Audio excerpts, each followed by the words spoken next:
Good afternoon. Name is Nii Simmonds. I'm a consultant for the World Bank Group, and my job is to focus on diaspora engagement and trade and entrepreneurship policy. What does diaspora engagement mean? Sure. Diaspora engagement is basically how do we get people in the diaspora who are outside of Africa, live in North America, Europe, or other territories, to give them an opportunity to go back to their country's origin to provide technical assistance, mentorship, and potential angel investing going forward in the future. What sorts of things are already happening in that area? Sure. You know, our job as a World Bank Group is our clients at the end of the day are countries. And when they come to us and say, you know, how can we get foreign direct investment? First thing I say is how you engage your own diaspora to provide TA. There are a lot of people in the diaspora who, for whatever reason, they've worked maybe in the UK for 10, 20 years. They want to take their skills, maybe some capital that they've accumulated over the past few years and go back to their country's origin and do something. Most people in the diaspora do not have the liquidity to invest, but a lot of people do have the brain power and the intellect to provide technical assistance and mentorship. And some are just looking for opportunities, which is fine. And which sectors are you looking at the moment? Sure, good question. We're doing a survey right now, and one of the things we're finding from this survey is that there's a lot of interest in agribusiness, financial services, tourism, ICT, and then skills development. You know, people who have all these skills and training, they're interested in giving back. And in terms of agribusiness, there's been actually not so much focus on that, has there, in many ways, in terms of the startup and entrepreneurship side of things. What is happening that is changing there? Yeah, agribusiness, you know, a few years ago we had the food security issue. You know, price of certain food commodities were up to the roof, and there was a number of factors for that. And I think what you're seeing is not only is the World Bank engages, but some of our other partners and bilateral partners focus on helping countries to address needs in terms of yield production.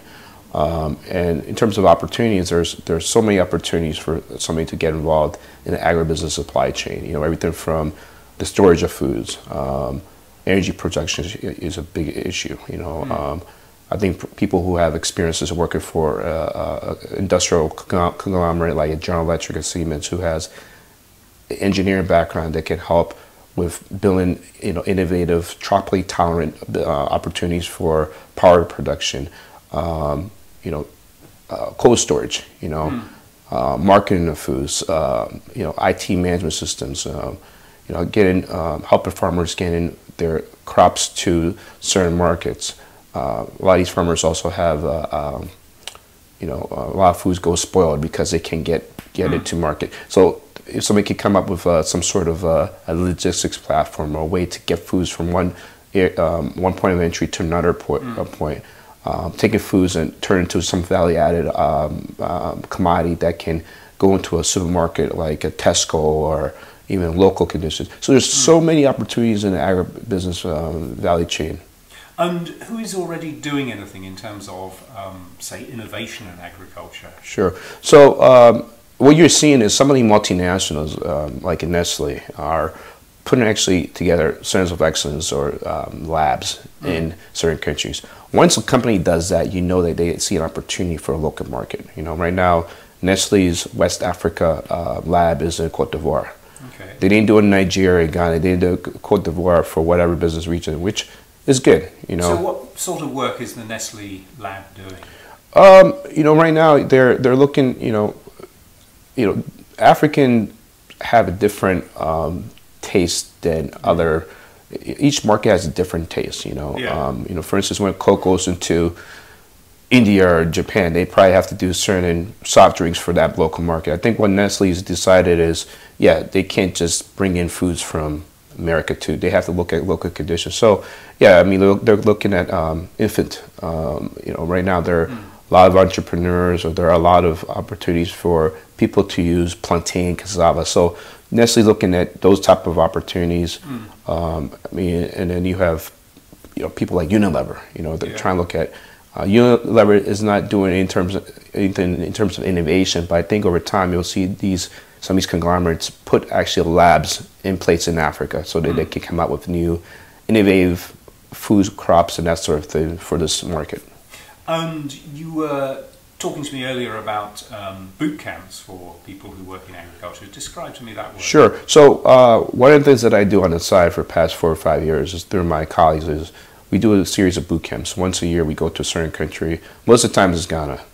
And one of the things we do is we help entrepreneurs with sort of, we don't focus on finances. We just focus on how they take a business or an idea and scale it, and also try and get that idea into somebody's value chain. All too often, most of these entrepreneurs think they need capital. That's sometimes maybe that's truth, but what we try to do is use the diaspora who have these experiences working at Nestle's or Cargill to partner with some of these entrepreneurs, give them an opportunity so that they can cross that finish line.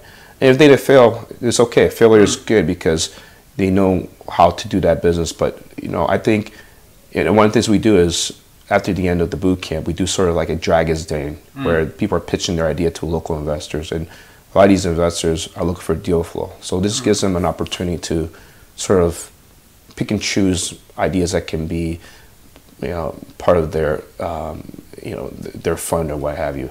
Most often, people don't get funding, but a lot of people who start an idea, they get multinationals that say, hey, we are having an internship or there's a job opportunity. So it's, even though people are not getting funding or financing, it's a great networking opportunity to potentially find a new job or next job or that sort of thing. So what's the organization that does those boot camps? Yeah, so this is something we started years ago before I joined the World Bank. It's called DAIN Network, DIN, and it's a good, we use the diaspora who have various experiences in business, mostly agriculture, agribusiness, and it's a good way for us to just give back to community. Yeah. And what sort of people attend those boot camps? Sure. It depends on each country. Mostly in Ghana, it's anybody whose SME is startup, farmers.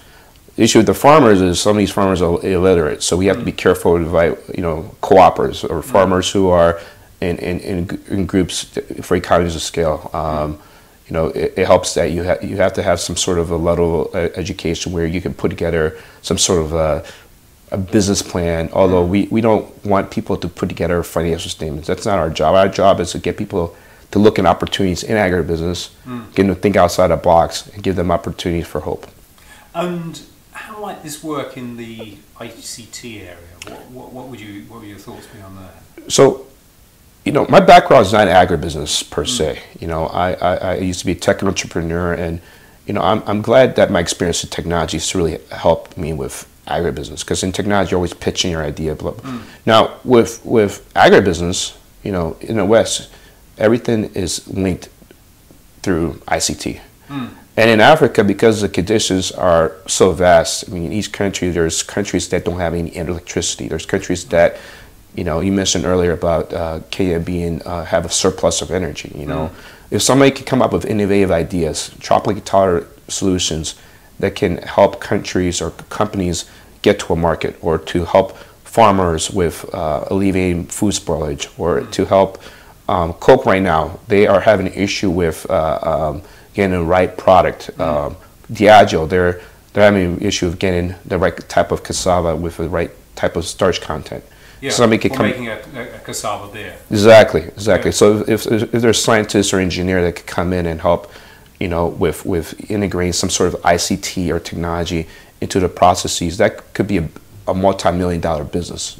Create jobs, that sort of thing. And then we're talking about earlier about O3B. In the food industry, to get, you have to know where the food is at certain points. So if somebody can come up with some sort of a, geomapping, GPS sort of software integration with, ERP is huge, right? So there's so many opportunities in integrating ICT in agribusiness.